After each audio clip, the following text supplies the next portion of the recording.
هەروەها بەرخۆدمەجەم دکتۆر محمود عباس شرۆڤەکارێ سیاسی ژە ئەمریکا بمڕە بێ تاکۆم بەتر گوتوبێژی هەرسەر پرۆژەیە ئەمریکی بکەن کورتاییاوێ وێ عەندی وەرێ کولە دێرکە ڕۆژاڤای کوردستانیە وێ بە دەریای ئەسپی بە گرێبدێ دکتۆر محمود ئەزێر جەمتە دەست پێ بکەم دەم باش بەریە هەموو شتێکی ئەف تەسریباتن کو هاتنە بەڵاوکردن ئەگەلۆ ڕاست ئەمریکا پرۆژەکەوە بێ شێوەی هەیە ئەمریکا و بێت شیوەی ئەگەر هەبێ لەسەر بێ پرۆژێک کار بکەیان بۆ چۆن چاو کار کردیە دەماتە و بێوانی تا و بینەری تا خۆش بێ ئەو پرۆژە نەژن هەیە ئەو پرۆژە ئیشبەری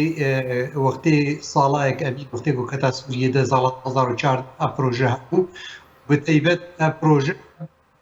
پرۆژە بەری گو ئەمریکا بکە بێ سووری دەشکێ ما وەکە ئەنجامی نیشتمانی کوردستانی مە پێرە یعنی سەر هاتبوو ئاخفتن و دیالۆگن هاتبوونەکردن و سەر مەسەلا سێ چار ساڵە ئە پرۆژە گو ئەنو لازمە هەرەما کوردی حتا ئاخفتن هاتنەکردن ئەنو لازمە ینی دەریا سپی بێ حتا دێریکێ بێ ئەڤاها و سەروی ئاستێژکێ هن ماپن دەرکەتن هەنێک دەرکەتن گو على ئەساس نافخۆیینە لێ بنگەها خۆدا ینی دەستنا ناودەوڵەتی سەر دەوێ ئاخرتنیها ئە پرۆژە ئەمریکی یا گۆن و هەرەما کوردستانی یەک پارچە بێ ئە پرۆژەکە کەبنا و بەرین هاژی مەگەلێک جاراداخ پیاکردن و ڕاستە ئە پرۆژە هاتە سەکناندن سەر دیالۆگنا سەر ناکۆکیە نابەرا ڕووسیا و ئەمریکا سەر پێشە ڕۆژە سووری و حتا رێڤەبەریا ترامپ وەختێک و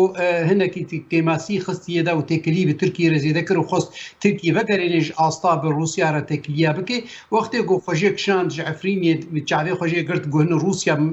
دۆسیاوێ بگرێ و بازارگانی تێرە کرد تورکیرە و پشتی وێنارە بێ ترامپ یادیش مەدیت بێ چ کرد ئەف تمام ئە پرۆژە هاتە سەکناندن هاتە بەشارتن نەگۆ و ئەمریکا خۆژێک شاند یانی دەب چاوێ خۆژێ گرت لێ ئەس بەهۆر دەکەم وەختێک و ئیر و ئاخفتن تێکردن ئەس بەیزێنم ئەنو تێکلینە نون تێنەکردن ناڤەرا رووسیا ئەمریکادا ئەس دوور نابینم ئەنو هەیە ینی باشوورێ جەزیرێ وەکە منطقا دێرا زۆری وانە بەردەستی ڕێجیمێ و رووسیا بکێ هەمبەری گۆ ئەنو دیسانێکی دیالۆگەکێ بکەن سەر مەسەلا بەگەڕاندنا دکتۆر ئەمکارن بێژن کو ئەمریکا نەها پرۆژەتە گۆ بکەبنە و جددیە سەروێ پرۆژێ نەهات خوازەوێ پرۆژێ بکەوارێ بجیکردنێدا ئەس دوێ بەهۆریە دەما ئەن وەختێک گۆ دیالۆگ برین هاگەلێک جارەما گوتیە وەختێک گۆ دیالۆگ ببێ ڕەسەنی دنابەرا رووسیا ئەمریکا سەرپێشە ڕۆژە سووری ئەف پرۆژە وێ ئەمریکا بەردەستی بکێ طبعا ژبەر بەرجەوەندینە خۆ بتایبەت و ژبەر داخوازینە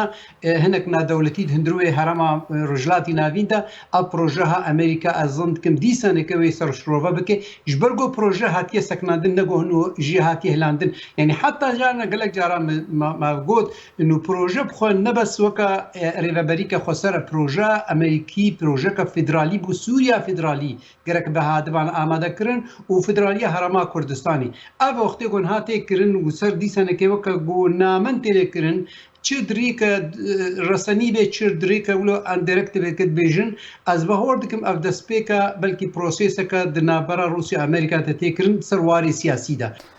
دکتۆر ئەو پرۆژە ئەمریکی یعنی نزیکە 10 ساڵ 11 ساڵە چێ بوو ژە کریزە سووریێرە هەر ڕاوەستایە بوو بهترا کە خەڵکی سووریێ و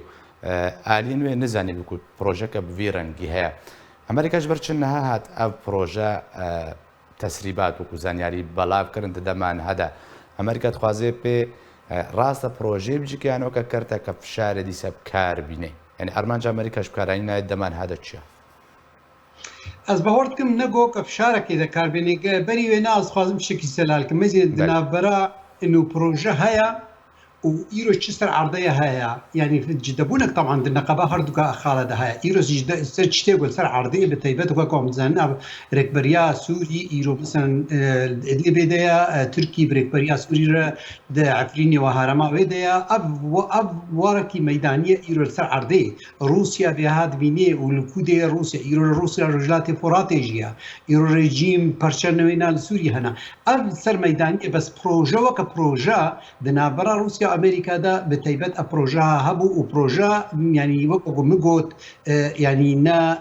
نقو هاتبو بجار كي لاندن بس هاتبو سكناندن بس انه تشما ايروبيكي كي مثلا امريكا دي سنه كي وينا غوردكي از باوردكم نفشار اثر الرجيم بالنسبه لسوري امريكا رانا او استا قال لك جرانجا مثلا روسيا يعني نامنا روسيا جبردشينن حتى هبونا تركي وايراني طبعا هناك باندورا خلفيك هاري هادكي وكو امد زانين وقت جو بروجا بيش روباكرين يعني ناكو كي نقفتو كل سرفيكرين نقبا روسيا امريكا دا بتيبت هبونا ار تركيا ده هرمات سوري دا وهبونا ايراني ده هرمي دا وفينا بشعب بيستاندن وباندورا خو قال لك جران بي سيرفي بروجيها بس الفيدريكا قالوا ام بزان من بروجيها وبسربك بيانا افخالك ديا اخفتنك ديا تكرن الكتكري واركينا دولة باشا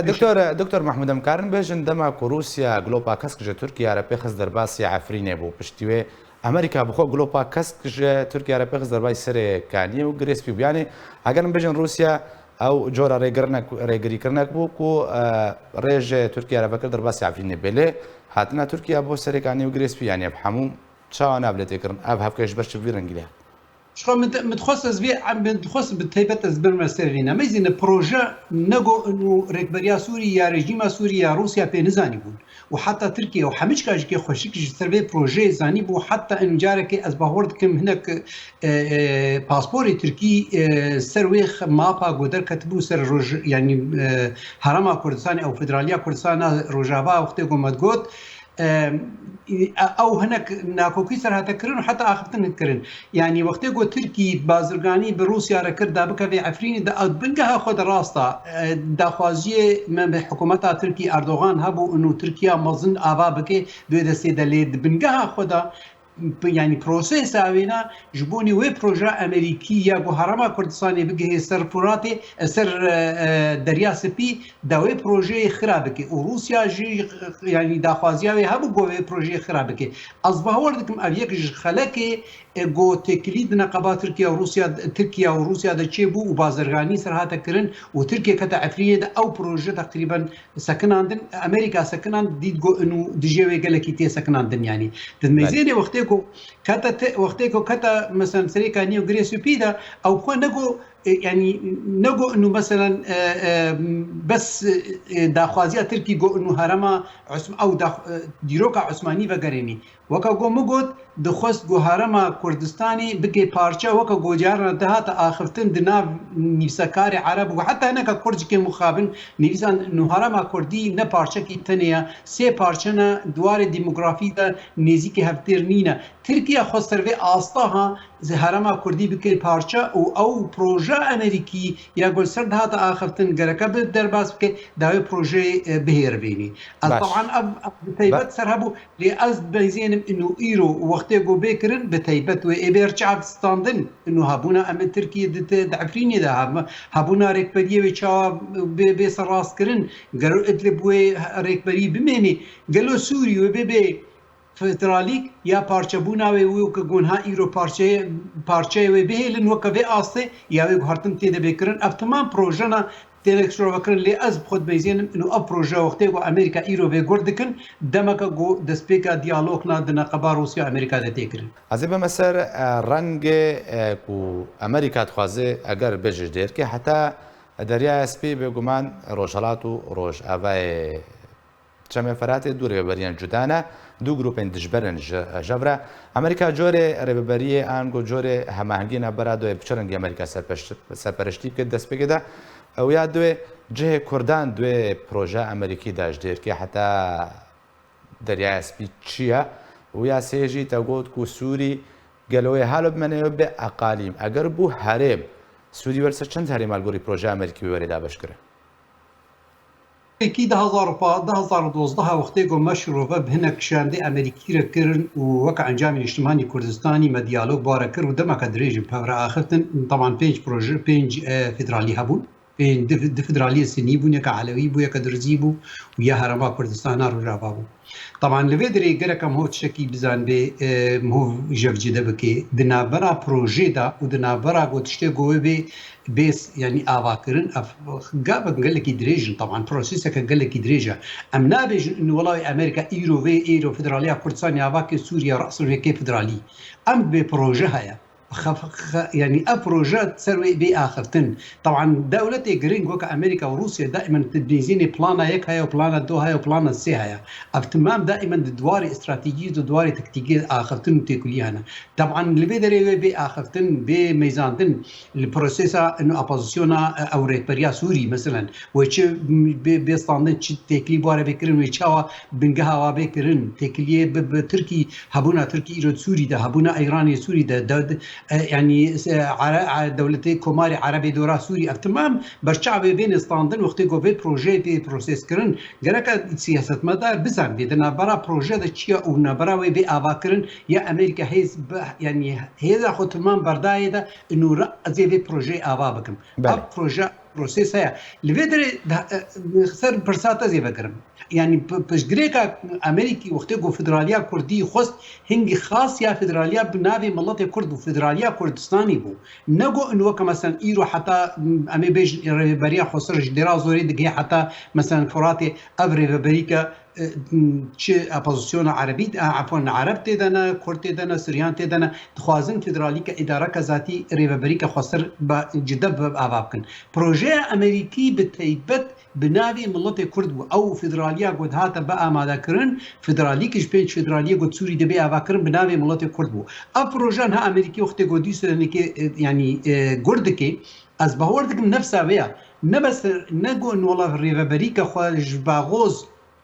ودس بيبكي حتى بكي مثلا اسكندروني وبكي مثلا ريفابريكا خسرنا از بهورناك ما بروجه جم امريكيه هبه بروجه امريكيه بو ايرو بيكور يعني سر اخفتن وقفتو سر تكرن واز دور نابينم حتى او جيجري سي اي اي يغو تشو روسيا او حتى بوتين بيرا اخفتن او هرتو شاندي امريكي يا روسيا امريكي الجنيفي بريا حيفا كون يل سبرنشن بروجه هاتيا قفتو كرندنا براوادا بروجه انه وقت جو بي اخر تنسر يا كرديه نافي كرده يعني او مثلا انه والله قد بيجن حرما كردي يا سوري يعني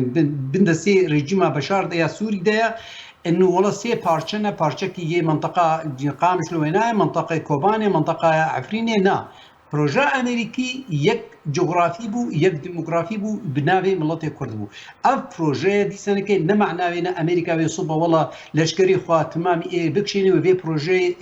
سردستي حمد دولتها بكي وابا بكي اف بروسس كسياسي دو دريجي هاتي كرن وبتيبت وتكليدنا قبا روسيا امريكا ده وهبونا ايراني وتركيا كي سيرفي بكرن بس البدري طبعا بلانشيا كاوي تشري جا بوزيسيون سوري بين قوا يعني ريكبريا سوري ربين ويتشو الكويدي بي اماده كرن الادلب بي اماده كرن بتيبت بروسيسا ايراني وي قضاء يعني وي ابوزيسيون سوري تمام به لانديانا بروجه هبو طبعا جم امريكيه انه افريك حتى روسيا طبعا بهردو سر متفق انه